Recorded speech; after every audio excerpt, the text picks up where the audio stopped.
Boys, what's good? How we doing today? It is your boy Van, and welcome back to another video. All right, so with season 3 of Warzone, Call of Duty Vanguard coming around the corner, I thought now would be a good time to post a video to help anyone that wants to try and get ahead of the game before the season drops. Point of today's video is to help you guys try and improve your gameplay, improve every aspect of your gameplay. That goes from controller settings, keyboard settings, warm-ups, ways to play that'll help you improve. Now, before we get to today's video, if you guys want to show me some support, be sure to hit that like button. If you're gracious enough, hit that subscribe button, hit that bell for post notifications so you don't miss another one of my videos. Guys, so with all that out of the way, let's go over everything you can do to improve your gameplay, your KD, and prepare yourself as best as possible for the drop of season 3 at the end of April.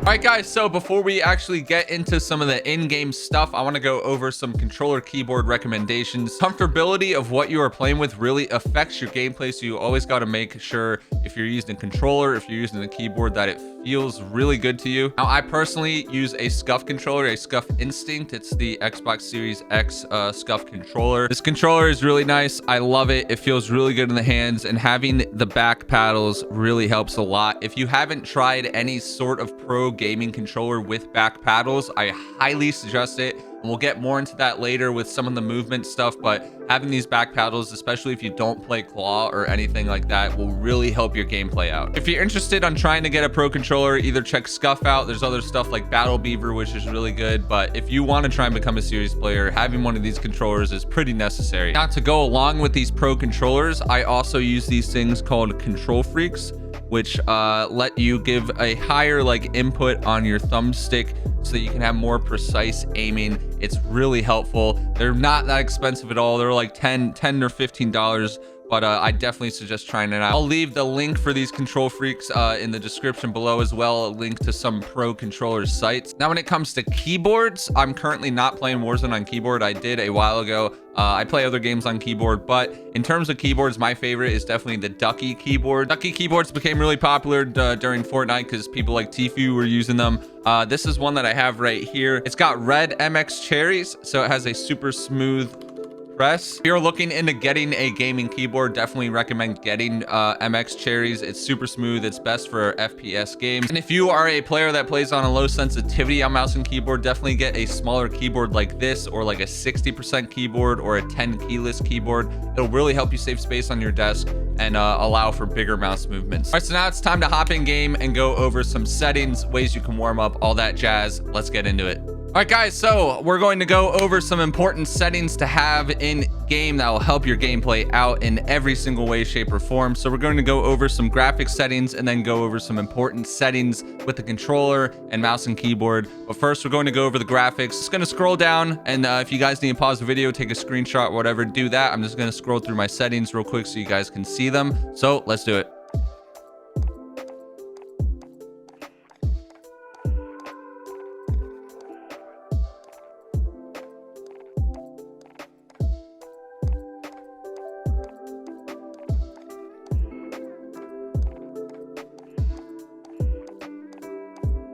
So now that we got the graphics settings out of the way, let's go over some important settings to have for controller or mouse and keyboard, depending on what you're playing on. We're going to start with controller. So I'm not going to go over every single setting in here, but I'm just going to talk about the important ones. So first one we're starting with are the input dead zones. The minimum input dead zone, basically that just means that that's the minimum amount of movement you're going to have to move your analog stick for it to actually trigger it in game. So you're basically going to want to have this number as low as possible. But the lower you have it, the more chances you have of having stick drift. So what I suggest, hop into a game, try and get this number as low as you can without you noticing that there is stick drift, and then that's the number you will keep it at. Mine is 0.04. The max input dead zone is basically the opposite of that. It's the farthest amount you have to move your analog stick for it to calculate your max input. So you can just keep this on 0.99. I also read an article not that long ago that some people were saying that if you turn the right stick max input dead zone down, it will help you swap between targets faster because you don't technically have to move your right analog stick all the way to the right to get a full right input. So I've been testing that out. If you can try it as well. If you don't like it, just put it to 0.99. Now, in terms of stick sensitivity, the meta sensitivity that most players use is 6.6. That's what a lot of competitive players use, a lot of streamers. Some other players like to mess around with other settings, but the general rule of thumb is most people play on 6.6. Now, in terms of custom sensitivity per zoom, this is all up to your preference. But I found for me that I have the most consistent shots and aim if I have the low zoom on 0.85 and the high zoom on 0.85. You can mess around with this yourself, but this is what I found to feel the best for me. Now, when we get to aim response curve type, this is one of the most important settings you can have on. Now, the meta setting for this is dynamic. It's a reverse S-curve mapping for fine aim rate control. In dummy terms, that just means it'll help you swap between targets easier. The aim assist isn't as sticky on someone, and it's better for pro players where you're playing aggressive, you're having to like move around a lot of camera movement. Dynamic is the best setting for that. If you're more of a beginner player, start with it on standard. It makes aiming a little bit easier, but in terms of being in like a chaotic gunfight, dynamic is definitely the better setting to have on. Now, when we're talking about just the regular aim assist setting, most people have this on standard. That's what I would recommend. Scale aim assist with FOV, I definitely would suggest having that enabled. Use reload behavior, have that on contextual tap to reload, or to use with priority on use when possible. Holding the button always reloads. So if you are like looking at a lot of loot and you need to reload or pick something up, contextual tap is the best setting in my opinion for doing that without messing stuff up. Now, in terms of movement settings, we're going to talk more about movement later on in terms of like slide canceling and that stuff. But for these settings, have slide behavior on tap that will help with slide canceling. And then in automatic tac sprint, a lot of players use this. I use it, and now ever since I started using it, I can't imagine playing without it. Automatic tac sprint on, so that basically means you just move your analog stick forward and you go straight into a tac sprint. No walking anymore, especially if you're a fast-paced aggressive player. This is definitely a setting you're going to want to have on. All right, so now moving on over to keyboard and mouse. A lot of settings that I talked about in controller apply to this as well, so we're not going to stay on keyboard and mouse as long as we spent on controller, but there's still a couple settings I want to go over. So in terms of mouse sensitivity, this is all up to your preference. It depends on your mouse DPI, all that stuff, how good of an aimer you naturally are already. But if there's one thing I want to recommend, if you go to custom sensitivity per zoom, I would recommend having that off. A lot of players like to lower their sense when they zoom in, but there is a really good Warzone mouse and keyboard player called Strafe. If you have not heard of him, definitely check him out on YouTube. He always recommends having everything on 1.0 sensitivity. So whether you are not zoomed in, whether you are zoomed in, your sense is the same all around. That'll help create a consistency with your aim. Strafe actually put out a really good mouse and keyboard aiming video. He's giving tips on how to better your aim and all that stuff. I'll actually put the link for that video in the description. Mouse acceleration is another important setting that you definitely want to have off. Now, in terms of every other setting, they kind of apply to the same as the controller, like automatic tac sprint, all that stuff. I definitely just recommend keeping the way, take what I said for the controller settings, apply it to mouse and keyboard. All right, guys, so moving on to the next section of this video, I'm going to go over ways for you to warm up, practice. I'm going to go over some nice movement tips, stuff like that. Now, the first thing you'll want to do in terms of trying to practice and better yourself at the game is watch other pro players, streamers, content creators. Watching other players is one of the best ways you can improve yourself because you can take notes on what they're doing, see how they move around the map, all of that stuff. Some players that I really like to watch that in terms of their gameplay, I think has helped me a lot. Players like Joe Woe. He is a movement king. If you ever need to figure out some nice movement tips, definitely watch him, check him out. Another player that I like to watch is Diaz Biffle in terms of just map rotation, how he handles and approaches gunfights. I think he is S tier at that. So definitely check him out as well if you just need to figure out where you should be landing, how you approach gunfights, all that stuff. Now, when it comes to practicing yourself, you're definitely going to want to have Modern Warfare 2019 solely because it's in the same engine as Warzone right now. So if you're loaded up into Modern Warfare 2019, hop into a custom game. Now, the way to set up these bot practice lobbies is obviously go to game setup. The popular map to practice on is Speedball, except you can really do any other map. Set it into free-for-all. In terms of game rules, I always put it on unlimited, score limit to 100, a match start time 5 seconds, so it starts right away. Max health to 200 to replicate Warzone. I always have radar on constant just so I can see where the bots are spawning. And then in terms of ammo spawn ammo mags, have that on max. And then field upgrade charge rate, have that on ×10. So if you run out of ammo, you can just drop your ammo box. Now bot setup, you just max it out, put it at 11, and then have the bot difficulty on recruit. Now if you want to get really crazy with it and really try and better your aim, you can head on over to your controller settings, go down to the aim assist and turn it off. Practicing against bots without aim assist will definitely help you in the long run, because when you hop back into a game with aim assist, it will feel way more sticky than it did just because you're used to not having it. So if you really want to try and crack your aim out, practice on bots without aim assist. All right, so once you have all this set up, you just want to start match, hop into the match, and just grind on bots. Practice everything we've gone over so far.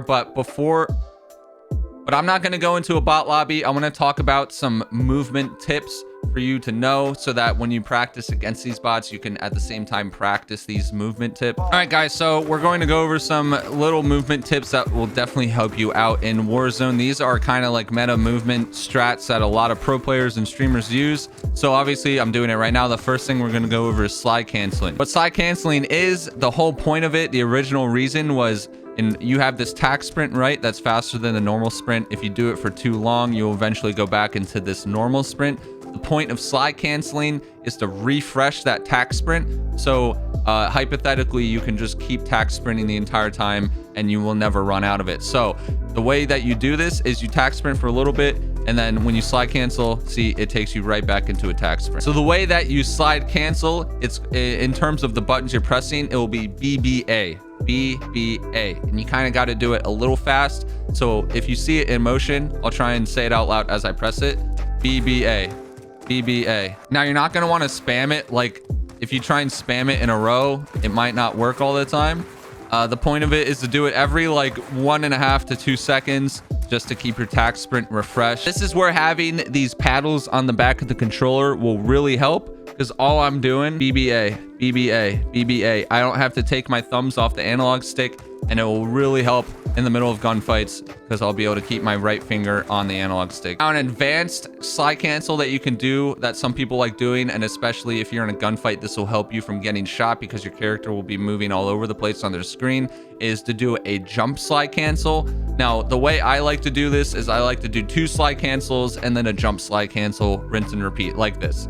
Slide cancel, jump slide cancel. With the jump slide cancel, you're basically doing the same thing as you are with a normal slide cancel, except you're just jumping first, and then you press crouch like the second you land on the ground. So all in all, slide canceling, it helps you keep your tack sprint completely refreshed the entire time, and also it makes it harder for enemies to track you if they're shooting at you. So if someone's shooting at me and I'm slide canceling, jump slide canceling on their screen, I'm moving all over the place, so it makes me harder to hit. All right, now the next movement thing I want to go over, it's a pretty standard one still, but it is bunny hopping. If you guys don't know what that is, it's just side hopping and then having an extra hop at the end of it, basically just to try and make it harder for players to hit you and for you to jump around in corners and catch players off guard. So a bunny hop in action is this.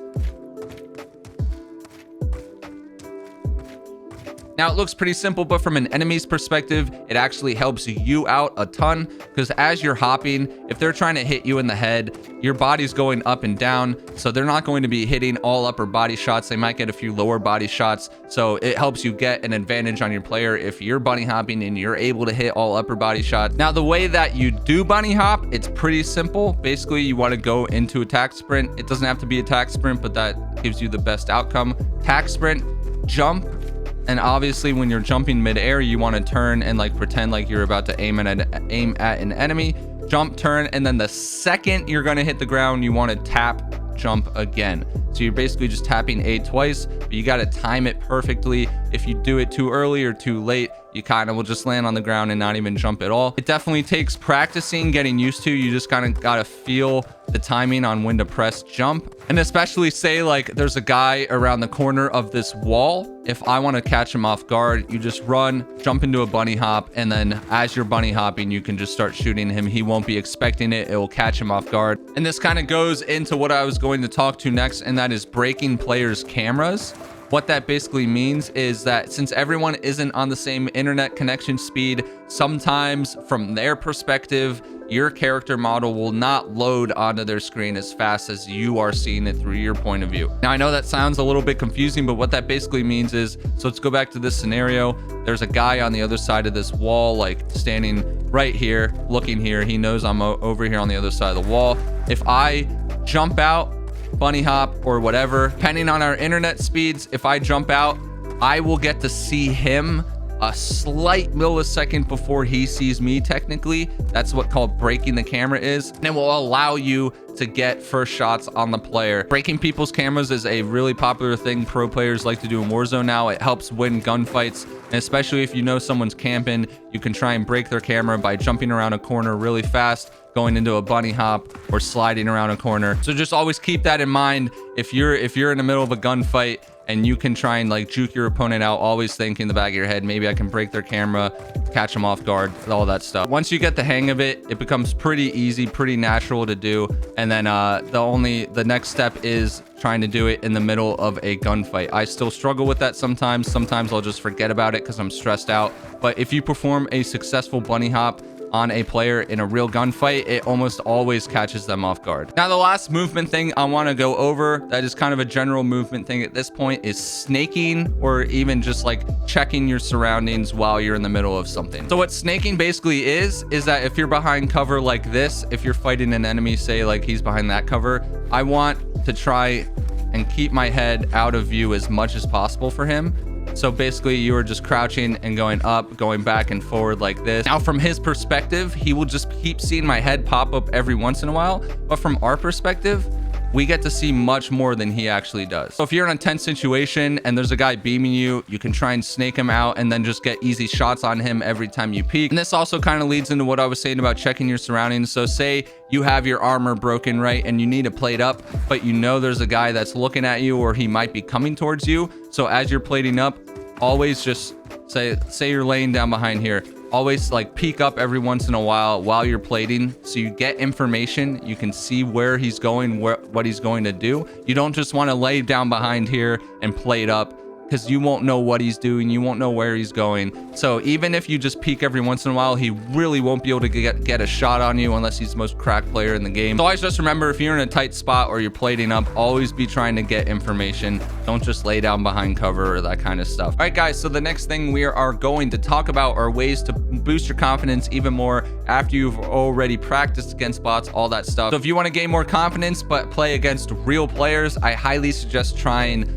Plunder out, and especially if Rebirth Blood Money quads is in rotation, play that, because that is like a super fast-paced plunder. You can gain more confidence by pushing gunfights you usually wouldn't in an actual game of Warzone, because dying doesn't really matter in this game mode. But like if you just want to practice using different guns, testing out guns recoil, trying to get used to movement, using these movement strategies I taught you guys on actual players, definitely try it in Rebirth Plunder or Plunder in general before you hop into a real game. Rebirth in general is also just a good mode to practice on. You can get in and out of lobbies pretty quick, and in my opinion, it's just a lot better of I view it as like a practice Warzone compared to if you play on Caldera. I think that's a lot more, you have to take it a lot more serious. Rebirth, you can just hop in, play a few games, practice some stuff. It doesn't really matter. The biggest piece of advice I can give you is step out of your comfort zone. I got this from Joe Woe.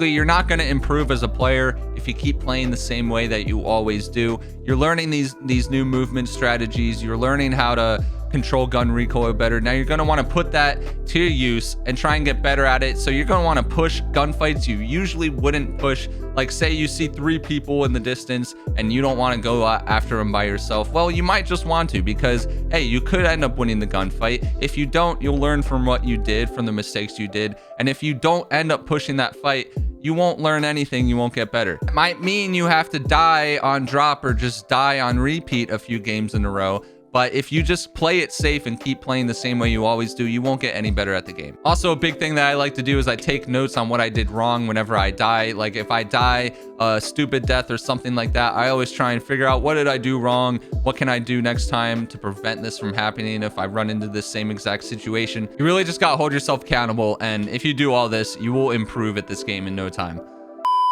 Okay guys, so this brings us to the end of today's video. I hope you found it helpful whatsoever. If there are some helpful tips or just anything in general that I left out of the video that you think should be mentioned, definitely leave them down below in the comments for me and everyone else to check them out. Like I said during the video, I'm going to leave a few links in the description for a couple things that I mentioned throughout the video, so definitely peep down there if you're interested. Season 3 of Warzone is dropping at the end of April, so if you guys definitely want to get a head start on having the best possible start when Season 3 drops, try these methods out to try and gain some more confidence in the game so you can hop into Season 3 ready to plow. All right, guys, so I hope you have a dope rest of your day. Remember, stay blessed, not stressed out there. I hope to see you in the next video. Peace.